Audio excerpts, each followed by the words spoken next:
They are. Just a few minutes ago, we saw that people were out here playing football. It was a lively scene, but as we inched closer to 5 o'clock, it became very solemn here on the Horseshoe. Got an early work day. Many of them were excited to go home, and they did that out of a precaution. Now, they were not expecting this to happen. As I went over, I was talking to Brick with the Columbia Fire Department. He was getting ready to go get all the crew's dinner, and then this just suddenly erupted as we were, preparing to go live here. So this is all very sudden. And I'm here with head coach John Staley, and of course, all the tragic events that happened on the campus of USC today have people kind of looking to this game as a point of rally and a way to maybe get a smile out of a bad day.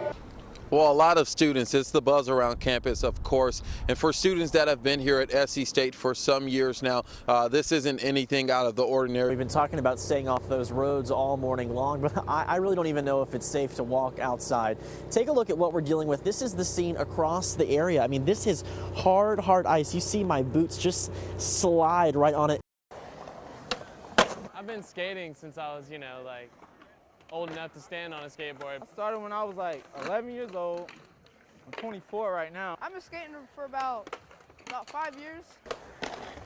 Commitment, number one. Willingness to get hurt. Confidence, a good IQ, and just to have fun. You got to be brave. You got to believe in yourself. You got to not be afraid of failure. You're going to fail 10 times before you be successful once. Yeah, I've seen a lot of really good skateboarders go to waste, and I've seen a lot of people who weren't naturally inclined to it at all become excellent skateboarders. So it's all about, you get out what you put in, I'm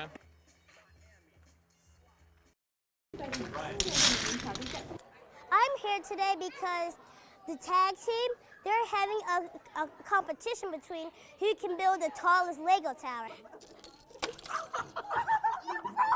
This took a lot of cooperation. Cooperation is something my team and I like to use. It means cooperation with competition.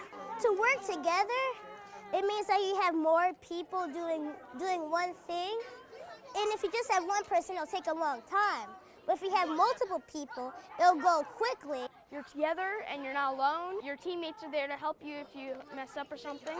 Wait, let's stabilize at the top. How to build like the tallest Lego tower, I think.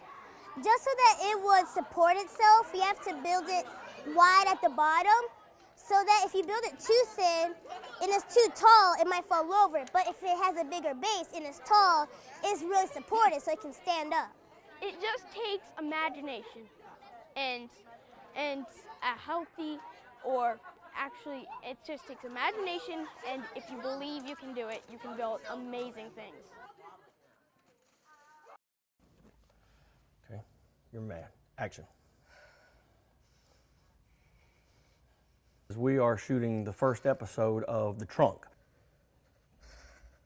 which is a series we're producing straight for the web at this point, but it's in the vein of Twilight Zone, but unlike Twilight Zone, there's a long-running story arc that involves this actual piece of furniture, this actual old trunk that's got some powers to it. With this particular role, Marta Esposito is a very passionate, kind of brazen woman who'll do whatever it takes to get what she wants, and I think that kind of tapping into my Sicilian roots really was a fun way to kind of express kind of a darker side of who I am as a person. And action.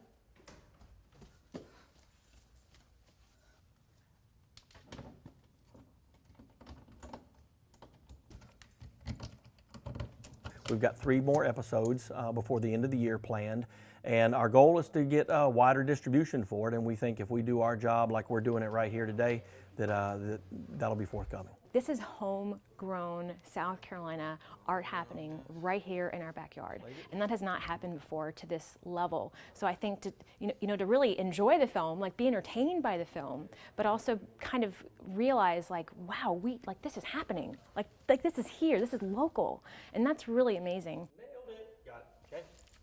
Okay. All right. Take a look at the Blossom Street Bridge 60 years ago and you'd see nothing has changed, except for maybe the type of cars that cross it. On July 2nd, 1953, Columbia's second bridge spanning the Congaree River was officially debuted. Built for $2.1 million, it was originally the McMillan Bridge, named for Claude McMillan, who was the highway commissioner at the time. But you may ask, why put another bridge less than a mile away from the beautiful Gervais Street Bridge?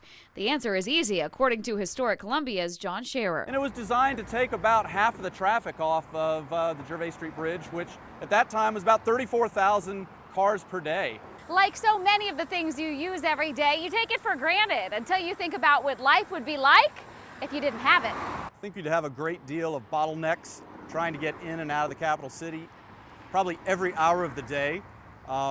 Traffic would probably be going a lot more slowly than it is now. In the 1950s, it was the farmers who benefited most, making it much easier to haul their heavy loads to market. Allowed farmers to get to the state farmers market by a shorter route. And while it may not be as stunning as its neighbor, its solid construction looks pretty good for 60. I think the Blossom Street Bridge is important for Columbians and folks on the western side of the river because it's a landmark. Andrea Mock, News 19, WLTX.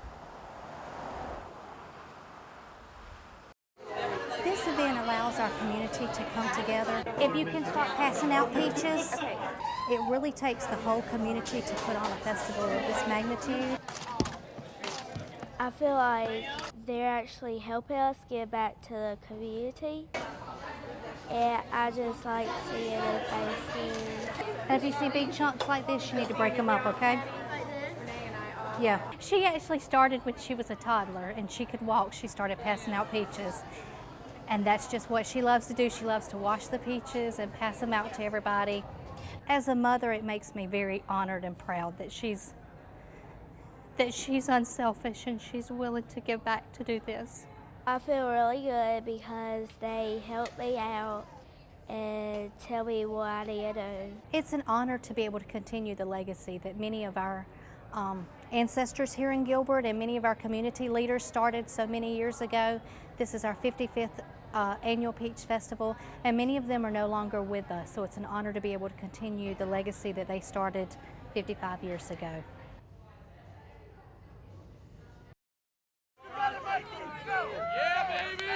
Rugby's a total team game. It's 15 on 15. And, you know, like football, the goal is to get the ball over the line. But when you get over the line, you've got to touch the ball down, literally on the ground, and that's a try, like a touchdown. We're at a school down here in the South where not a lot of people know about rugby, but rugby's the fastest growing sport in America right now.